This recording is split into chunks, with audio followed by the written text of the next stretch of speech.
மதுரையில் ஒரு பைபிளோடு நான் வெறும் பைபிளோடு உட்காந்துருக்கிறேன் பைபிள் ஸ்கூலுக்கு போகிறதுக்கு.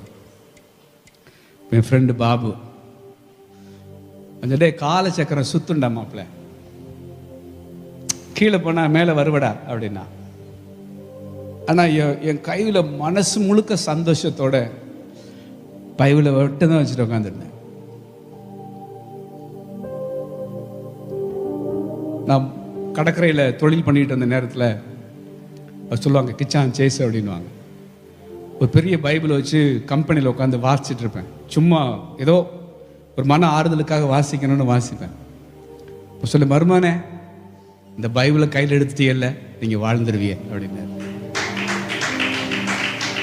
அவர் சொன்ன வார்த்தை எனக்கு மறக்காது. பெருசு ஆர்வமாலாம் தேடலை, ஏதோ ஒரு பைபிளை கொடுத்துருக்குறாங்க வாசிப்போன்னு. ஒரு கடன் பிரச்சனை வந்துருச்சுன்னா லேசாக ஒரு அதிகாரத்தை சும்மா வாசிப்பேன். அவர் சொன்னார் நீங்கள் வாழ்ந்துருவீங்க.